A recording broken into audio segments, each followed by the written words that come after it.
할렐루야. 오늘 수요기도에 오신 우리 성도님들 주님의 이름으로 환영하고 축복합니다. 우리 옆에 분들과 한번 인사할까요? 좋은 교회 될 줄을 믿습니다. 인사하겠습니다. 오늘 시온 찬양대 가사대로 우리 교회가 더 좋은 교회가 될 줄로 확신합니다. 오늘은 요한계시록 바르게 읽기라는 제목으로 요한계시록에 관한 강의를 하도록 하겠습니다. 특별히 오늘 이 강의는 제가 3년 전에 요한계시록은 어떻게 읽어야 할까라는 설교의 개정판입니다. 아마 3년 전이라 다들 기억은 안 나시겠지만 듣다 보면 기억이 나는 마법이 일어날 겁니다. 또 그때 다 다루지 않았던 내용들이 있습니다. 사실 제가 이렇게 제가 했던 설교를 다시 보완하고 개정하는 게 설교를 새로 쓰는 것보다 훨씬 더 어렵습니다. 어제 이것 때문에 사무실에서 제가 밤 11시까지 야근을 했습니다. PPT 만들고 설교문 따로 쓰느라 아주 죽을 뻔했습니다. 다 쓰고 집에 가니까 축구하더라고요. 축구 또 졌어요. 그래서 힘들게 다 만들고 나니까 그래도 제 마음에 이런 생각이 들었습니다. 하나님께서 오늘 우리 성도들에게 큰 은혜를 주실 것을 확신하게 됐습니다. 그러므로 여러분 오늘 이 강의를 통해서 요한계시록에 관한 우리의 영적인 시각이 제대로 자리 잡을 수 있기를 간절히 축복합니다. 오늘 제가 이렇게 강의를 하게 된 이유는 세 가지입니다. 첫째는 요한계시록에 관한 백신을 드리기 위해서입니다. 지금까지 여러분이 요한계시록을 새벽 기도회 때마다 들으셨어요. 아마도 이런 느낌을 받으셨을 겁니다. 3장까지는 7교의 이야기가 나와서 괜찮았어요. 소화가 됩니다. 그렇죠?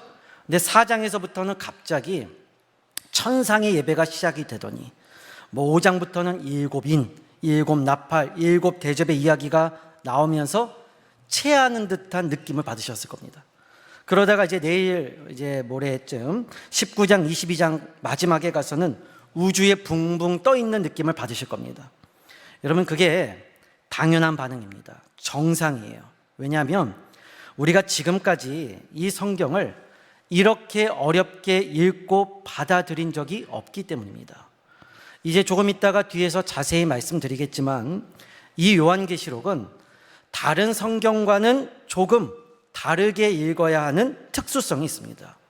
그러니까 요한계시록은 다른 성경과 똑같이 읽으면 안 되고 반드시 교회의 목사님들을 통해서 어떻게 읽어야 하는지에 대한 방법을 배우셔야 한다는 겁니다. 특별히 이제 여러분 신천지식 해서 제가 새벽 기도회 때마다도 가끔씩 소개했는데 얼마나 엉터리고 얼마나 비상식적인지 제가 설명을 하면서도 깜짝 놀란 적이 한두 번이 아닙니다. 따라서 오늘 이 강의를 통해 사이비 이단에 빠지지 않는 요한계시록의 백신을 넣어드리고자 합니다. 이게 첫 번째 목표고요. 둘째는 요한계시록은 반드시 교회의 목회자들을 통해 전해야 한다는 사실을 알리기 위해서입니다. 사실 요한계시록은 전문가가 따로 없습니다. 그러니까 요한계시록 배우려고 어디 잘 가르친다는 외부의 목사님, 기관을 찾아갈 필요가 없는 거예요. 왜냐하면 이렇게 저같이 미천하고 잘 배우지 못한 일개 목사도 요한계시록을 제대로 전하고 알 수 있다는 사실을 여러분도 아셔야 한다는 겁니다. 그러니까 여러분 교회 목회자들에 대한 신뢰가 있어야 돼요. 신천지에 빠지는 대부분의 성도들 자신이 다니는 교회 목회자들에 대한 불신으로부터 시작됩니다. 그러니까 교회의 목사님들을 못 믿어서 이단에 빠지는 거예요. 신천지에 가는 거예요. 그러니 여러분 오늘 이 강의 듣고 이제부터는 어디에서 요한계시록 잘 가르친다더라, 외부의 어느 목사님이 성경 공부 잘한다더라 이런 말에 혹 넘어가갖고 사이비 이단에 빠져 패가망신하지 마시고 우리 금호교회 목사님들을 신뢰하시고 요한계시록의 말씀을 잘 들으시기 바랍니다. 아멘 안 하시네요.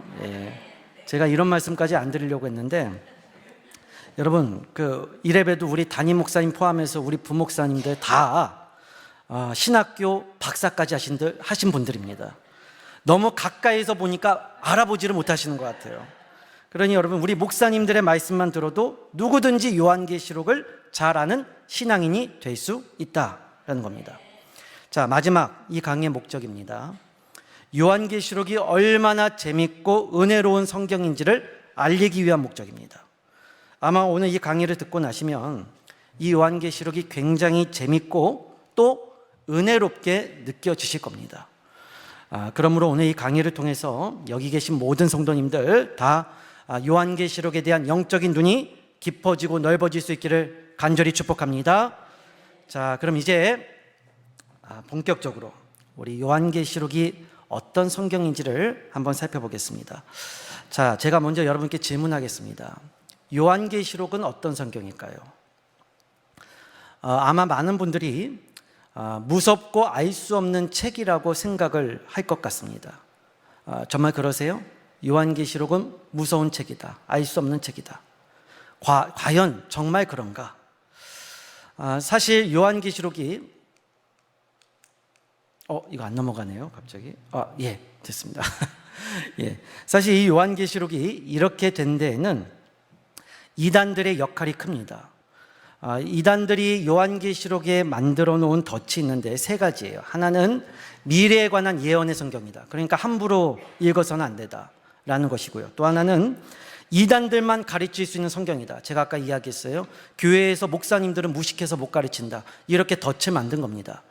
마지막 세 번째는 베리칩, 666, 14만 4천, 세계정보와 같은 감춰진 음모가 있는 성경이다 라고 해서 요한계시록을 성도들이 쉽게 다루지 못하도록 덫을 만들어 놨다는 겁니다. 자, 그렇다면 우리는 이 요한계시록을 어떻게 읽어야 할까요? 자, 지금부터는 요한계시록을 바르게 읽을 수 있는 세 가지 열쇠에 대해서 여러분께 소개해 드리고자 합니다. 여러분, 이 세 가지 열쇠만 있으면 이 풀리지 않는 요한계시록도 보다 쉽고 재밌게 이해할 수가 있습니다. 자, 첫 번째 열쇠를 소개하겠습니다. 첫 번째 열쇠는 바로 계시입니다. 여러분 한번 따라 하시겠습니다. 요한계시록은 계시로 읽어야 합니다. 예, 이 계시는 묵시라는 말과 똑같습니다. 사실 요한계시록, 요한묵시록 같은 말이에요. 헬라어로는 아포칼립스라고 했는데 이게 감추어졌던 것이 드러나다라는 뜻이 있습니다. 그러니까 숨겨졌던 것이 밝히 드러나다. 이 단어가 언제 쓰였냐면, 어떤 경우에 쓰이냐면 연극을 할 때 여러분 무대에 처음에 커튼으로 가려져 있잖아요. 연극 무대. 그렇죠? 연극 보셨죠? 그러다 연극이 시작하면 커튼이 쫙 열려지면서 주인공이 등장합니다. 바로 이렇게 연극에서 감추어졌다가 주인공이 드러나는 장면을 아포칼립스, 계시 또는 묵시라고 말을 합니다. 그러니까 여러분, 요한계시록은 감추어졌던 것이 드러나는 거니까 비밀일까요? 아닐까요? 드러났으니까 비밀이에요? 비밀이 아니에요? 비밀이 아닌 거예요. 다 드러났다는 겁니다. 자, 그렇다면 요한계시록은 무엇에 대한 계시인가? 자, 그 답이 1장 1절에 있습니다. 우리 화면을 따라서 함께 봉독합니다. 예수 그리스도의 계시라. 자, 이게 1장 1절의 시작이에요. 요한계시록에. 여러분, 누구에 대한 계시라고 해요? 예수 그리스도. 자, 그러니까 지금까지 감춰졌다가, 그러니까 보이지 않았다가 드러나는 주인공이 누구라는 거예요? 예수 그리스도라는 거예요. 따라서 여러분, 요한계시록을 하나의 무대, 연극 무대라고 우리가 볼 수 있어요. 왜냐하면 요한계시록에 용도 나오고 짐승도 나오고 음료도 나오고 뒤에서 설명할 겁니다. 근데 여러분, 이게 다 진짜 용, 진짜 짐승 이런 걸 가리키는 게 아니고 역할인 거예요. 역할. 누구를 가르치는 역할이에요. 이 요한계시록을 하나의 연극 무대로 생각을 하면 사도 요한이 실제로 그렇게 쓴 겁니다. 그러면 이 요한계시록이라는 연극 무대의 진짜 주인공은 누구다? 누구다? 예수님이다. 그러니까 예수님이 주인공이 아닌 요한계시록의 해석은 맞을까요? 틀릴까요? 연극 무대의 주인공이 예수님인데 이 요한계시록이라는 연극을 예수님이 주인공이 아니고 내가 주인공이다, 예를 들면 이만희가 내가 이긴 자다 이렇게 하면 맞습니까? 틀립니까? 1장 1절에 예수 그리스도의 계시라고 했잖아요. 그러니까 요한계시록은 처음부터 끝까지 예수 그리스도의 계시로 풀어야 합니다. 그래서 저는 솔직히 이 요한계시록이라는 제목도 마음에 안 들어요. 차라리 그냥 예수 계시록 이랬으면 문제가 없었을 텐데, 그렇죠? 1장 1절이 이렇게 시작하니까 참 아쉽다는 생각을 합니다. 자, 그럼에도 불구하고 이 요한계시록이 이렇게 계시로 쓰여질 수밖에 없었던 이유가 있습니다. 자, 계시로 쓰여진 성경의 특징이 있는데요. 여러분 질문 하나 해볼까요? 성경에 요한계시록 말고 이렇게 계시로 쓰여진 성경이 또 하나가 있습니다. 뭘까요? 세상에, 똑똑하세요. 자, 계시로 쓰여진 성경이 신약에는 요한계시록이 있고 구약에는 다니엘서가 있습니다. 목사님, 저 다니엘서 하나도 안 어렵던데요? 아니요. 7장부터 12장까지를 안 읽어보셔서 그래요. 7장부터 12장 보면 요한계시록에 나온 내짐승 나와요. 거기에도 남방왕, 북방왕, 또 순양과 순념소 환상, 가브리엘 천사가 보여주는 여러 가지 환상과 이런 이야기들이 그 안에 담겨져 있습니다. 그러니까 그냥 읽어서는 이해가 안 돼요. 다니엘서 7장에서 12장까지도. 그래서 다니엘서도 구약의 계시록이라고 말합니다. 구약의 계시록. 자, 그렇다면 구약의 다니엘서, 신약의 요한계시록, 이렇게 계시로 쓰여진 성경의 공통점은 무엇인가? 자, 그것은 바로 박해와 핍박 가운데 있는 성도들을 위로하기 위해서 써졌다는 겁니다. 그러니까 알 수 없는 이야기로 쓴 이유가 뭐냐? 박해와 핍박이 있었던 거예요. 이 성도들을 위로하기 위해서 다니엘서의 상황도 그랬고 요한계시록서의 상황도 똑같았다는 겁니다. 그러니까 여러분, 계시로 쓰여진 성경을 이해하기 위해서는 반드시 그 당시에 어떠한 박해와 핍박이 있었는지를 알아야 합니다. 이것이 계시를 이해하는 가장 중요한 핵심이에요.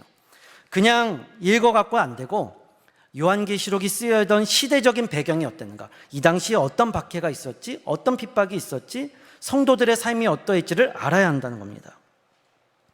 자, 그렇다면 이제 요한계시록이 쓰여진 시대를 한번 보겠습니다. 이 요한계시록이 쓰여진 시대는 로마가 전 세계를 다스리던 때입니다. 이때 대로마 제국의 새로운 황제가 등극을 하는데 그 황제가 바로 도미티아누스 황제입니다. 이제 영어로는 도미티안 황제라고 말해요. 여기 사진에 나온 대로 주 81년에 이 도미티아누스 황제가 31살의 젊은 나이로 로마 제국의 황제로 부임합니다. 근데 이 도미티안 황제가 자신이 왕이 되면서 기독교인들을 박해합니다. 실제 역사를 바탕으로 제작된 쿼바디스 도미네라는 영화를 보면 여기에 이 당시 신앙을 가졌던 그리스도인들이 십자가에 못 박혀 죽기도 하고 굶주린 사자에게 던져져 죽임을 당하는 등 큰 박해와 핍박을 받았습니다. 그래서 이들이 이 당시 신앙의 자유를 찾아서 예배를 드렸던 공간이 우리가 잘 아는 지하 감옥 카타콤입니다. 여러분, 저기 지금 사진에 보이는 곳, 저 카타콤 지하 교회를 이번에 우리 75주년 창립주일 창립 기념해서 튀르키예 그리스 성지순례 때 가볼 겁니다. 여러분, 아직 자리가 남았거든요. 신청하세요. 직접 가서 볼 겁니다. 저기 지금 유골 보이죠? 해골. 저 당시에 이제 신앙의 자유를 찾아 열심히 신앙생활을 했던, 지하교회에 모였던 그 성도들의 유골입니다. 저렇게 생겼고요. 저기 십자가도 있습니다. 자, 그러니까 지금 요한계시록이 쓰여졌던 시대적인 배경이 어떠냐? 이러한 교회의 큰 박해와 환란 가운데서 사도 요한이 주 96년에 소아시아 7교회에게 보낸 편지가 요한계시록인 겁니다. 자, 사도 요한이 지금 이 요한계시록을 썼어요. 사도 요한은 예수님의 12제자고 사랑받는 제자였습니다. 예수님이 돌아가실 때 마지막까지 자리를 지켰고 또 12제자 중에 마지막까지 살아남았던 제자이자 마지막에 죽었던 제자이자 또 끝까지 교회를 지켰던 사도입니다. 저 사도 요한이 저기 반모섬에 갇혔습니다. 그러니까 똑같이 복음 전하다가 감옥에 갇힌 겁니다. 저것도 이번에 튀르키예 그리스 성지순례 때 가려고 해봤더니 저 에게에 있는 모든 섬들이 다 그리스 땅이라 저 안으로 들어가려고 하면 조금 요금이 비싸대요. 그래서 지금 타협 중에 있습니다. 자, 반모섬에 갇힌 저 요한, 저 감옥이고요. 반모섬 안에 있는 감옥이고. 자, 지도로 보면 지도가 잘 안 보이시죠? 저기 지금 세상 좋아졌네요. 자, 여기에 반모섬이 있고 여기가 이제 소아시아 7교회입니다. 그러니까 여기에 사도 요한이 갇힌 거고 이제 이쪽으로 편지를 보낸 거예요. 근데 이제 재밌는 거는 편지를 7통 보낸 게 아니고 편지 하나 보낸 거예요. 그러면 처음에는 에베소 교회가 읽었겠죠? 그 다음에 이제 회람서신이라고 해서 이렇게 번갈아 가면서 읽는 겁니다. 한 통 읽고 그 다음 교회에 보내주고. 그래서 이 요한계시록을 7교회가 돌려가면서 읽었다. 자, 이러한 상황입니다. 자, 여러분, 제가 이제 저를 보세요. 한번 생각해 볼게요. 박해가 있었어요. 핍박이 있었어요. 예수 믿는 사람 잡아갑니다. 사도 요한도 잡혔어요. 편지를 써요. 제대로 예배도 못 드리고 지하 감옥에서 예배를 드리는 성도들에게 이런 상황에서 사도 요한이 편지를 쓰는데, 야, 너희 도미티안 황제에게 굴복하지 마라. 로마 제국 영원하지 않다. 하나님이 영원하시고 저 악한 놈들 하나님께서 심판하실 건다. 그러니 어떤 일이 있어도 너희는 믿음을 지켜야 한다. 로마 제국이 시키는 대로 하지 말아라 라는 이러한 말을 대놓고 글로 쓸 수 있었을까요? 아니면 대놓고 쓰면 걸리고 교회가 힘들어지니까 우리끼리만 알아들을 수 있는 암호 같은 말들로 편지를 썼을까요? 전자일까요? 후자일까요? 그렇죠? 편지를 쓰는데 박해받으니까, 핍박받으니까 그냥 썼다가는 너도 죽고 나도 죽는 거예요. 바로 이러한 시대적인 배경에서 쓴 성경이 계시록입니다. 그래서 계시록을 계시로 쓰여진 성경은 제가 이렇게 정리를 해봤어요. 복음이 전해지기 어려운 강한 탄압과 가혹한 현실 속에서 서로가 잘 아는 상징적인 언어나 그림 언어들을 통해, 그러니까 여기서 상징 언어, 그림 언어라는 것은 아까 이야기했던 연극 무대와 같은 그런 상징적인 이야기들, 어떤 역할 이야기들, 이런 그림을 그린 듯한 이야기들을 통해서 신앙적인 권면과 위로와 도전을 전하기 위한 목적이 있는 성경인 겁니다. 특히나 이러한 배경에서 쓰여지기 때문에 여러분, 이 당시 요한계시록은 소아시아 7교회 성도들에게 큰 감동과 은혜를 주었던 성경이었습니다.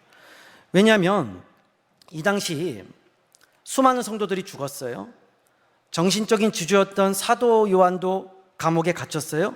성도들이 아무리 부르짖고 기도해도 앞이 보이지 않습니다. 이 상황이 바뀌지가 않아요. 그러니까 사람들이 이야기하는 겁니다. 뭐라고 얘기하는가? 예수님 죽었다. 우리가 믿는 예수님 죽었다. 너희가 믿는 예수님 없다. 야, 예수님 정말 살아계시면 우리가 이렇게 매맞고 이렇게 죽는 것을 어떻게 지켜만 볼 수 있느냐? 지금이라도 나타나서 악한 저 도미티안 황제를 심판하고 우리에게 면류관을 주셔야지 어떻게 지금까지 가만히 지켜만 보시고 숨어만 계실 수 있느냐라고 반문을 했던 겁니다. 자, 이런 상황 속에서 사도 요한이 이 요한계시록을 통해서 이렇게 선포를 합니다. 예수 그리스도의 계시라. 즉 그동안 감춰지고 보이지 않았던 예수님께서 앞으로 우리 가운데에 밝히 드러나신다. 예수님 나타나신다. 그러니 믿음을 어떻게 해라? 끝까지 지켜라. 그 이야기로 시작을 하는 겁니다. 이게 요한계시록이에요. 그래서 여러분, 요한계시록의 시작이 이랬으니까 마지막도 어떻게 되느냐?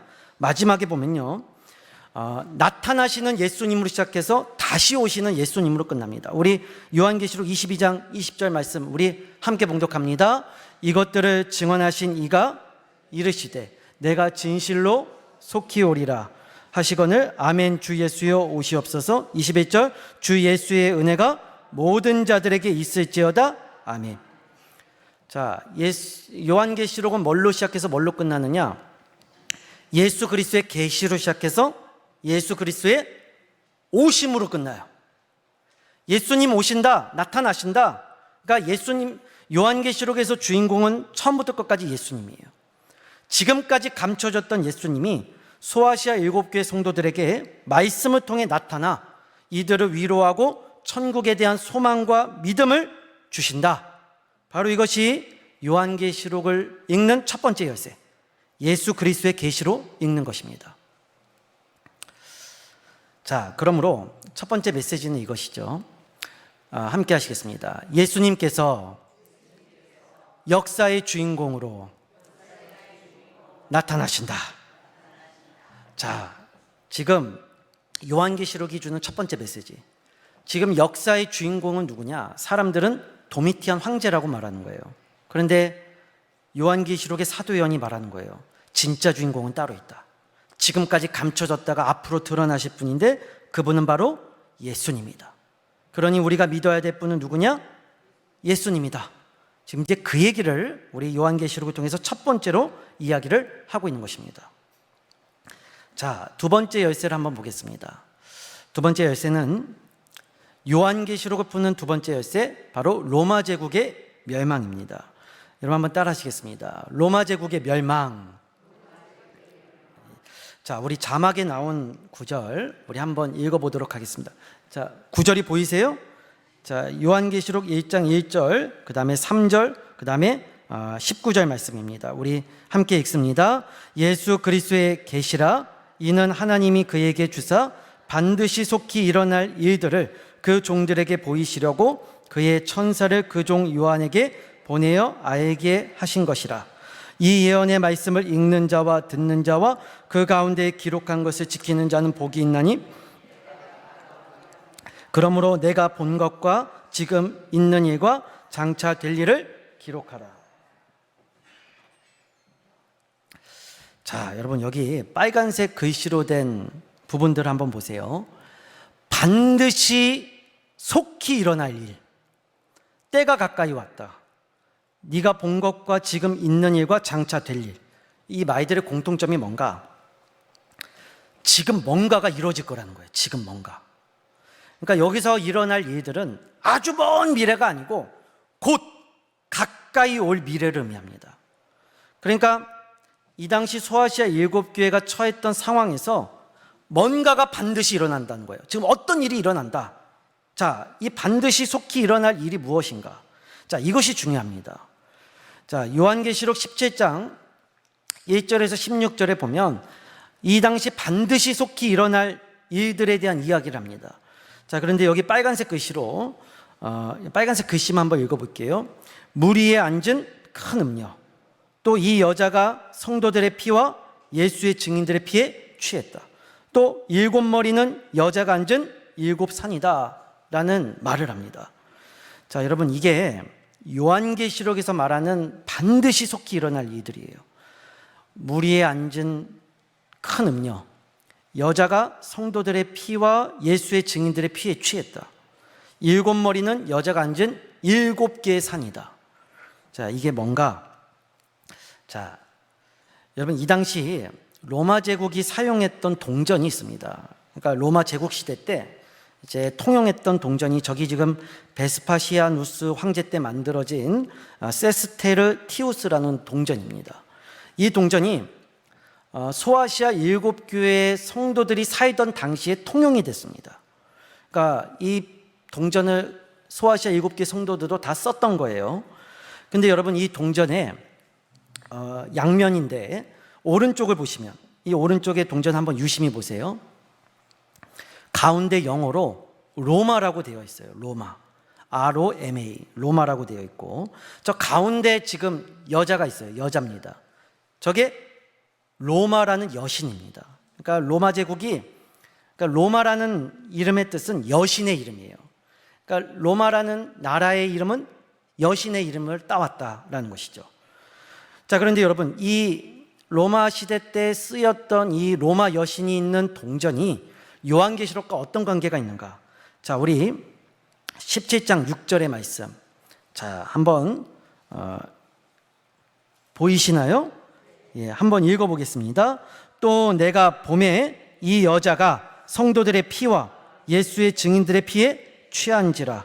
내가 그 여자를 보고 놀랍게 여기고 크게 놀랍게 여기니. 9절도 지혜 있는 뜻이 여기 있으니 그 7머리는 여자가 앉은 7산이라. 자, 이 말씀 읽고 동전을 보세요. 성도들의 피와 예수의 피에 취한 여자. 17장 6절에 여러분 누구를 가리키는 것 같으세요? 여기 동전에 나온 칼 들고 있는 로마 여신을 가리키는 것 같지 않으세요? 아니세요? 아니 목사님 뭐 느낌만 가지면 다 범죄자입니까? 왜 상상으로 말씀하세요? 자, 그럼 그 다음 9절도 보세요. 이 여자가 지금 산 위에 앉아 있는데 여기 보면 7머리는 여자가 앉은 몇 개의 산? 저 동전에 여자가 앉은 산이 7개예요. 왜 7개냐? 로마라는 나라가 7개 산 위에 둘러싸인 나라로 불려졌기 때문입니다. 그러니까 저 로마라는 여신이 7개 산 위에 앉아 있는 겁니다. 그러니까 여러분 요한계시록 17장 6절 9절에서 말하는 예수 믿는 성도들의 피, 예수의 증인들을 죽인 피에 취한 여자, 또 7산 위에 앉은 여자는 누구를 가리키는 말일까요? 정말로 정신이 나가 미친 여자를 가리키는 거예요? 아니면 이 당시 로마 제국을 의미하는 걸까요? 여러분 지금 사도 요한이 이 편지를 딱 보냈을 때 소아시아 7개 성도들이 편지를 읽자마자 뭐를 생각했을까요? 저 동전을 생각하는 거예요. 그러면서 지금 저 여자가 로마 제국을 의미하는구나 라고 생각을 했다는 겁니다. 안 믿기세요? 안 믿기시죠? 자, 그 다음 보겠습니다. 자, 17장 1절 말씀 우리 함께 읽습니다.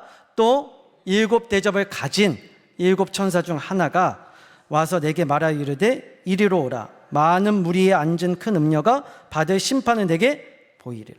자, 많은 무리에 앉은 큰 음녀. 자, 17장 15절도 한번 읽을게요.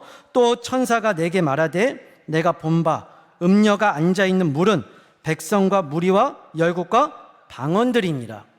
자, 보세요. 지금 미친 여자에 대해서 이야기하는 게 아니고 여기 15절에 많은 무리에 앉은 음녀, 그 다음에 음녀가 앉아있는 물은 백성과 무리와 열국의 방언들이다. 여러분 동전에서 저 로마의 여신이 오른발로 밟고 있는 곳이 티베르 강입니다. 그러니까 지금 동전이 저거를 상징하는 거예요. 티베르 강은 로마에 흐르고 있는 강입니다. 그리고 저 오른발로 밟고 있는, 잘 안 보시겠지만 남자가 있어요. 남자. 이게 남자예요. 남자. 이게 티베르 강의 신입니다. 티베르 신이에요. 티베르 니오스. 그러니까 이 당시 로마라는 여신, 로마가 7개 산 티베르 강을 중심으로 로마 여신이 다스리고 있다는 것을 상징하고 있는 겁니다. 따라서 저 요한계시록 17장 1절에 많은 무리에 앉은 큰 음녀, 여러분 음녀라는 말도 이거 시간 길어져서 안 되는데, 자, 여기 보시면 여기 지금 늑대가 있어요. 이 늑대가 이제 쌍둥이가 젖을 먹고 자란 거거든요. 로마의 건국 기원입니다. 이 암늑대가 쌍둥이를 먹였어요. 암늑대라는 이 단어가 음녀라는 뜻도 있습니다. 그러니까 다 뭐를 가리키느냐? 로마를 가리키는 말이에요. 자, 따라서 지금 17장 요한계시록 17장은 이 당시 소아시아 7교회 성도들이 뭘로 받아들였느냐? 로마 제국으로 받아들였다. 음녀는 로마 제국이다. 아직도 못 믿으시겠죠? 자, 또 하나 보겠습니다. 자, 17장 5절에 자, 우리 한번 읽겠습니다. 그의 이마에 이름이 기록되었으니 비밀이라 큰 바벨론이라 땅의 음녀들과 가증한 것들의 어미라 하였더라. 자, 17장 5절에 이마에 이름이 기록되었다. 근데 비밀이래요. 근데 비밀이라고 해놓고 그 다음에 바로 알려줘요. 뭐래요? 큰 바벨론. 그리고 땅의 음녀들과 가증한 것들의 어미다. 그러니까 여러분 이 큰 음녀는 이름이 있어요. 근데 큰 바벨론이다. 여러분 큰 바벨론은 어디를 의미하는가? 이 당시 이스라엘 사람들이 로마 제국을 바벨론이라고 불렀어요. 바벨론. 왜냐? 로마 제국과 바벨론은 공통점이 있어요. 뭐냐면 예루살렘 성전을 파괴했다는 공통점입니다. 그러니까 보세요. 음녀가 있는데 비밀도 아니고 큰 바벨론이고 어디냐? 로마 제국이다. 또 음녀들과 가증한 것들이 어미가 되었다. 자, 그러니까 여러분, 지금 사도 요한이 말하려고 하는 앞으로 장차 속히 일어날 일이 뭔가? 이 로마 제국과 관련된 일이 일어난다는 거예요. 로마 제국에 어떤 일이 일어나는가? 자, 우리 그 다음 17장, 계속해서 17장입니다. 자, 우리 16절, 지금 자막에 보이는 저 구절을 함께 읽겠습니다. 내가 본 바 이 열불과 짐승은 음녀를 미워하여 망하게 하고 벌거벗게 하고 그의 살을 먹고 불로 아주 사르리라. 자, 보세요. 열불과 짐승이 음녀를 미워한다. 그리고 망하게 한다. 벌거벗게 하고 살을 먹고 불로 사른다. 열불과 짐승은 로마 제국을 멸망시킬 다른 나라를 의미해요. 그러니까 다른 나라가 로마 제국을 어떻게 하느냐? 망하게 하고 벌거벗게 하고 살을 불살른다는 거예요. 또 그 다음 18장 9절에서 10절 보세요. 한번 볼까요? 그와 함께 음행하고 사치하던 땅의 왕들이 그가 불타는 연기를 보고 위하여 울고 가슴을 치며 그의 고통을 무서워하여 멀리 서서 이르되 화이또다 화이또다 큰 성 견고한 성 바벨론이여 한 시간에 내 심판이 이르렀다 하리로다. 여러분, 아까 큰 성 바벨론은 어디를 의미한다고 했어요? 로마 제국. 화가 있대요. 어떻게 화가 있느냐? 심판이 이르렀다. 땅의 왕들이, 음행하고 사치했던 왕들이 바벨론의 멸망을 보고 울며 가슴을 친다.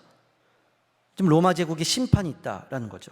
19장 2절, 그의 심판은 참되고 의로운지라 음행으로 땅을 더럽게 한 큰 음녀를 심판하사 자기 종들의 피를 그 음녀의 손에 갚으셨다 하고.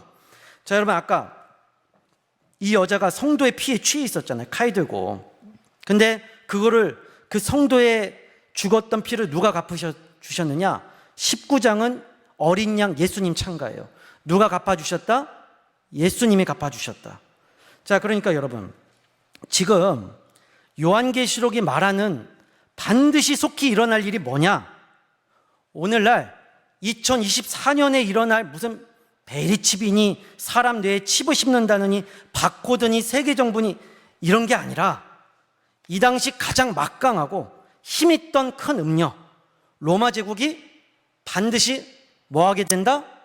멸망하게 된다. 자, 그래서 요한계시록의 두 번째 메시지는 이것입니다. 따라하시겠습니다. 예수님께서 악한 세상을 심판하시고 성도에게 승리를 주신다. 자, 그러니까 소아시아 7교회는 요한계시록을 이렇게 읽었어요. 아, 예수님께서 이 세상을 심판하신다. 우리에게 승리를 주신다. 로마 제국이 영원할 것 같은데 아니구나. 도미티안 황제도 종말을 맞이하는구나. 예수님께서 주시는 승리가 우리에게 있다. 여러분, 이 말씀으로 위로를 받았다는 겁니다. 자, 그러니까 여러분, 요한계시록은 뭘로 읽어야 돼요? 로마 제국의 멸망으로 읽어야 합니다. 자, 시간이 다 되고 있어요. 자, 마지막 세 번째 열쇠를 보겠습니다. 자, 요한계시록을 푸는 세 번째 열쇠는 황제 숭배입니다. 따라하시겠습니다. 황제 숭배. 자, 우리 화면에 따라서 요한계시록 13장 17절에서 18절 말씀 함께 읽겠습니다. 누구든지 이 표를 가진 자 외에는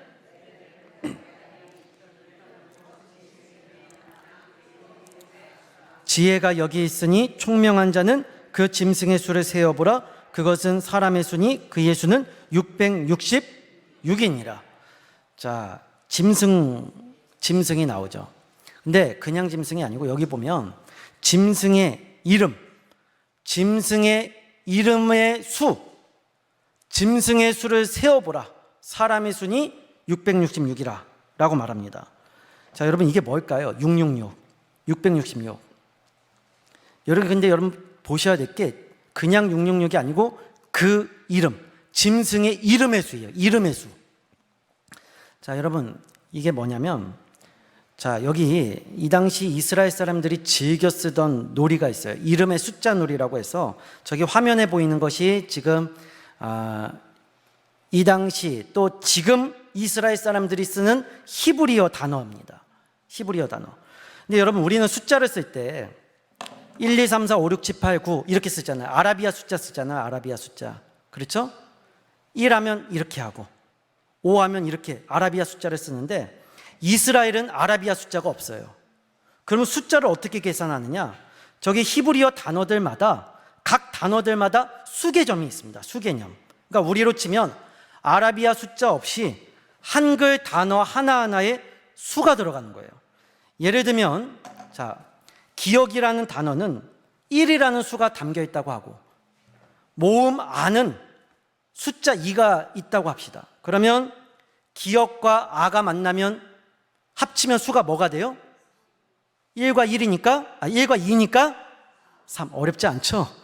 기억을 1로 하고 아를 2로 하면 둘이 합쳐서 가가 되잖아요. 그러면 가는 숫자가 몇이에요? 3. 그런 겁니다. 자, 이런 식으로 숫자를 쓰는 거예요. 자, 그러니까 히브리어가 가진 저 숫자, 저 단어들마다 다 수가 있는데 사람의 이름의 경우, 사람의 이름은 게마트리라라고 해서 그 이름의 수를 더하는 놀이를 합니다. 그래서 예를 들면 여러분 제 이름은 김여우수입니다. 단어의 수가 다 있으니까 이거를 합치면 만약에 5,400이 나왔다고 해요. 우리 교회 뒷번호가 5,400번이에요. 그래서 저는 이름은 김여우수하고 제 이름의 수는 몇 번이에요?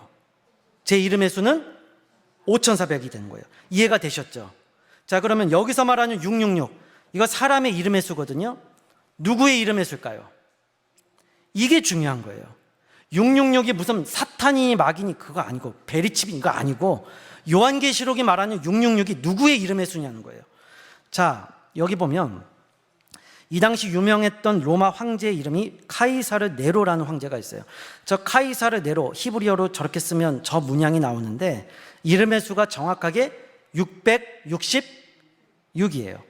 자, 그 다음에도 보면 카이사르 네로 황제를 합치면 666이고, 자, 재밌는 것은 네론이라는 말도 있어요. 네론 황제. 그러니까 니은이 붙으면 616이 됩니다. 네론은 666이고 네론은 616입니다. 그러면 이게 뭐가 맞느냐 할 때 여러분 요한계시록에 또 다른 사본이 있거든요. 같은 내용을 쓴 또 다른 사본에 보면 이 짐승의 수가 616으로 되어 있어요. 그러니까 여러분 요한계시록에서 말하는 이 짐승이 누구냐? 결론은 로마 제국의 네로 황제를 의미합니다. 자, 그런데 여러분 여기서 한 가지 좀 헷갈리는 게 있어요. 아니, 아까는 목사님 도미티안 황제가 다스렸다면서요. 근데 왜 갑자기 네로 황제? 네로 황제는 도미티안 전의 황제거든요. 죽었던 사람이에요. 그럼 이게 뭐예요? 이 뭐가 맞는가라고 할 때 여러분 도미티안 황제의 별명이 뭐냐면 돌아온 네로 황제예요. 도미티안 황제의 별명이. 그러니까 죽었던 네로 황제. 로마 제국의 가장 큰 폭군, 기독교인들을 가장 많이 죽였던 네로 황제가 다시 살아났다고 해서 도미티안 황제 이름이 돌아온 네로 황제. 자, 이 얘기가 어디에 있느냐? 요한계시록에 있어요. 13장 3절에 보면 자, 그의 머리 하나가 상하여 죽게 된 것 같더니 이게 누굴까요? 상하여 죽게 된 것 같다. 도미티안. 자, 17장 8절에 내가 본 짐승은 전에 있다가도 지금은 없었으나 장차 무적행에서 올라와. 그러니까 이 말도 뭐예요? 죽었다가 살아난. 그러니까 이 도미티안 황제의 별명이 죽었다가 돌아온 네로 황제니까 요한계시록이 지금 그러한 힌트를 주고 있는 겁니다. 자, 따라서 666은 이 당시 도미티안 황제를 의미합니다. 자, 그렇다면 짐승의 수 666이 도미티안 황제라는 사실이 왜 중요한가? 여러분 이게 중요한 거잖아요. 666이 도미티안 황제라는 것보다 이게 왜 중요한가 하는 거예요. 왜? 이 당시 소아시아 7교회 지역에서 일어난 일 때문입니다. 자, 어떤 일이 있었는가? 자, 우리 함께 읽겠습니다. 짐승 앞에서 받은 바 이적을 행함으로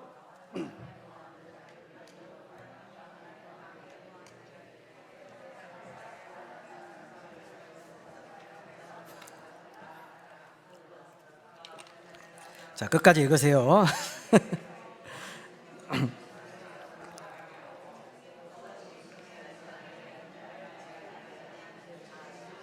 몇이 되든지 다 죽이게 하더라. 자, 짐승은 아까 누구라고 했죠? 네로 황제. 그렇죠? 저 짐승이 지금 보세요. 여기 말씀해 보면 자, 짐승을 위하여 우상을 만들라. 그리고 15절에 그 짐승의 우상에게 생기를 주어 그 짐승의 우상으로 말하게 하고 또 짐승의 우상에게 경배하지 아니하는 자는 몇이든지 다 뭐하게 하려라? 죽이게 하더라. 자, 짐승이 아까 도미티안이었죠. 도미티안 왕자가 우상을 만들었어요. 그리고 이 우상에게 경배하지 않는 사람은 어떻게 했다? 다 죽이게 했다. 이건 뭐를 시킨 거냐? 황제 숭배를 시킨 거예요. 황제 숭배. 황제 숭배하지 않는 사람은 다 죽였어요. 자, 황제 숭배를 하지 않는 사람들을 어떻게 죽였는가? 근데 죽이기만 한 게 아니고 괴롭히기까지 했는데, 자, 우리 어떻게 괴롭혔는지 한번 보겠습니다. 그가 모든 자, 곧 작은 자나 큰 자나 부자나 가난한 자나 자유인이나 종들에게 그 오른손이나 이마에 표를 받게 하고 누구든지 이 표를 가진 자 외에는 매매를 못하게 하니 이 표는 곧 짐승의 이름이나 그 이름의 수라. 자, 여러분 보세요. 이 당시 황제 숭배를 한 사람은 오른손, 이마에 표를 줬어요. 여러분 이것도 뭐 베리칩 이런 거, 바코드 이런 거 아니에요. 이상한 소리 듣고 오지 마세요. 이게 오른손의 표, 이마의 표는 뭐냐? 이 당시 유대인들이 오른손하고 이마에 붙이고 다녔던 기도의 띠를 의미합니다. 여러분 우리가 잘 아는 신명기 말씀, 쉐마 말씀이잖아요. 이스라엘아 들으라, 우리 하나님 여호와는 오직 유일한 여호와이시니 너는 마음을 다하고 뜻을 다하고 힘을 다하여 내 하나님 여호와를 사랑하라. 자, 이 말씀 뒤에 이런 말이 있어요. 6장 8절에 너는 또 그것을, 이 말씀을 내 손목에 매어 기호로 삼으며 내 미간에 붙여 표로 삼고. 그러니까 쉐마의 말씀을 유대인들은 손목에 맸다. 이거 오른손에 붙이고 다녔어요. 또 어디? 미간. 미간이 어디예요? 이마에 붙이고 다녔어요. 그러니까 자, 이 당시 소아시아 7교회에서 성도들의 지역에서 황제 숭배를 한 사람들한테는 오른손과 이마에 표를 줬다는 건 뭐냐면 도장을 찍어줬다는 거예요. 황제 숭배한 사람들한테만. 하나님의 말씀이 적힌, 쉐마의 말씀이 적힌 오른손과 이마에 황제 숭배를 한 사람만 도장을 찍어줬고 도장이 찍힌 사람들만 매매를 할 수가 있었어요. 물건을 사고 팔 수가 있었어요. 아까 우리가 봤던 그 세르티로스 동전을 가지고 물건을 주고 사는 이 경제 활동을 할 수가 있었어요. 이걸 안 하면 물건을 살 수 있어요? 없어요? 없어요. 그렇다는 건 뭐예요? 굶어 죽였다는 거예요. 따라서 이 짐승의 표는 이마에 붙이는 거, 황제 숭배를 하는 배교한 그리스도인들에게 주는 박해 면제 증명서입니다. 이게 있어야 박해를 벗어나요. 유대인들은 다 오른손과 여기에 도장이 찍혔는지 안 찍혔는지를 보고 죽일지 살릴지를 정했다는 겁니다. 황제 숭배를 했는지 안 했는지를 보고. 자, 따라서 요한계시록의 마지막 메시지는 뭐냐? 자, 따라 하시겠습니다. 이기는 자가 되어라. 자, 이기는 자가 되어라. 새하늘과 새 땅을 바라보며 황제 숭배에 동참하지 말라는 것입니다. 이 얘기를 하려고 사도 요한이 요한계시록을 쓴 거예요.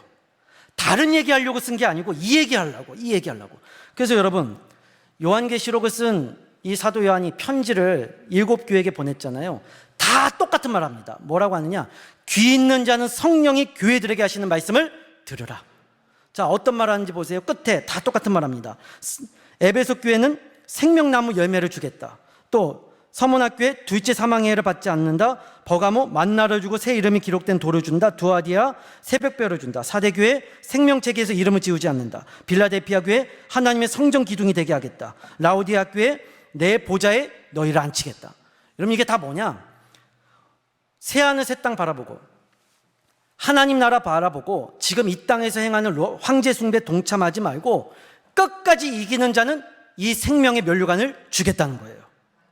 그러니 여러분, 이게 요한계시록의 결론인 겁니다. 요한계시록이 뭐를 말하는가? 박해와 핍박 가운데서도 뭐를 지켜라? 믿음을 지켜라. 끝까지 충성해라. 예수님의 십자가와 부활의 능력을 믿어라. 큰 바벨론은 반드시 멸망한다. 예수님이 이 전쟁을 반드시 승리하신다. 새하늘과 새 땅, 천국 바라보고 고난을 견디라. 여러분 이 얘기하려고 사도 요한이 이 요한계시록을 썼다는 것입니다. 그러므로 요한계시록이 오늘날 우리에게 주는 교훈은 무엇인가? 자, 첫 번째는 고난에는 끝이 있다는 겁니다. 따라 하시겠습니다. 고난은 끝이 있습니다. 여러분 지금 요한계시록이 처음부터 끝까지 이걸 얘기해요. 내 인생에 끝나지 않을 것 같은 고난이 있어요. 해결되지 않을 것 같은 시험이 있어요. 반드시 끝난다는 거예요. 언젠가 끝난다는 거예요. 로마 제국 영원히 망하지 않고 평생 갈 거라고 이 당시 모든 사람들이 이야기했어요. 그러나 그럼에도 불구하고 고난의 끝이 있다. 영광은 고난을 통과할 때 이루어진다 라는 사실을 말씀합니다. 자, 두 번째는 뭔가 역사는 반복된다는 겁니다. 여러분, 이 요한계시록에 일어난 모든 미래의 일들은 사실 이미 이 당시에 이루어졌어요. 로마 제국의 멸망도 이루어지고 모든 예수님의 승리를 통해서 그리스도인들이 나중에 여러분 이 로마 제국이 기독교를 공식 종교로 인정을 합니다. 자기네 나라의 종교로 인정을 해요. 그러니까 이 요한계시록의 말씀대로 다 일어났어요. 박해받지 않고 핍박받지 않습니다. 자, 그런데 여러분, 그러면 이 요한계시록의 말씀이 우리와 아무런 관련이 없는가? 아니죠. 이 역사가 어떻게 된다는 거예요? 계속해서 반복된다. 여러분, 황제 숭배 없어요. 예수 믿는다고 박해 안 받아요. 근데 여러분 보세요. 교회가 지금 예수 믿고 신앙생활하기 점점 좋아집니까? 어려워지고 나빠집니까? 어려워지고 나빠져요. 역사는 반복되는 거예요. 사탄의 시험은 계속되는 거예요. 공격은 계속되는 거예요. 그러므로 신앙인의 주의가 필요한 겁니다. 자, 마지막 세 번째는 뭔가 계시도 계속된다. 자, 여러분 오늘 예수 그리스도의 계시로 시작해서 예수 그리스도의 계시로 끝나는 이 요한계시록이 오늘 우리에게 주는 교훈은 뭔가 삶의 고난도 있고 사탄의 시험도 있습니다. 그러면 죽으라는 거냐? 아니요. 이 가운데서 주시는 하나님의 말씀이 있다는 거예요. 말씀의 은혜가 있다는 거예요. 이 말씀을 붙잡아야 공격도 이기고 시험도 이길 수 있다라는 것입니다. 자, 그래서 오늘 마지막입니다. 이제 마지막 결론. 자, 우리 함께 읽고 끝내겠습니다. 이 예언의 말씀을 읽는 자와 듣는 자와 그 가운데 기록한 것을 지키는 자는 복이 있나니 때가 가까워. 요한계시록 1장 3절 말씀 암송 구절 우리. 자, 시작이 이랬어요. 끝은 어떻게 끝나는가? 22장 7절에 보라 내가 속히 오리니 이 두루마리의 예언의 말씀을 지키는 자는 복이 있으리라 하더라. 복이 있대요. 사도 요한이 말하는 거예요. 누가 복이 있는가? 말씀을 지키는 자가 복이 있다. 시작도 끝도. 누가 고난을 이기는가? 누가 사탄의 권세를 이기고 교회의 승리를 거머쥐고 예수님의 영광을 드러내는가? 말씀을 어떻게 하는 자? 지키는 자. 그러므로 우리는 어떤 사람이 되어야 되느냐? 말씀을 지키는 자가 되어야 합니다. 요한계시록의 말씀을 우리가 오늘 듣고 이 말씀대로 어떠한 인생의 시험과 박해와 환난과 고통과 괴로움이 와도 믿음을 지키고 말씀을 지키고 기도하는 성도들이 될 때 오늘 이 요한계시록의 말씀이 우리에게 주신 하나님의 음성이 되는 것입니다.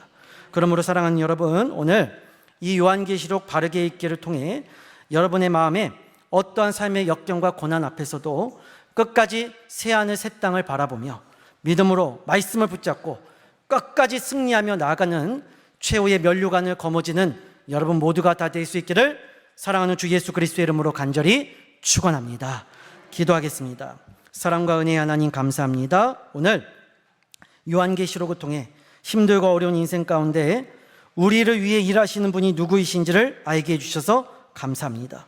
내 눈앞에 보이지 않지만 언젠가 내 삶에 나타나 나를 위해 싸우시고 모든 시험과 고난을 이기는 예수님을 바라보며 어떠한 박해와 핍박과 고난 앞에서도 굴하지 않고 끝까지 믿음으로 충성되이 또 교회와 하나님 나라를 섬기며 나아가는 우리 모든 성도들 되게 하여 주시옵소서. 살아계신 예수님의 이름으로 간절히 기도드립니다. 아멘.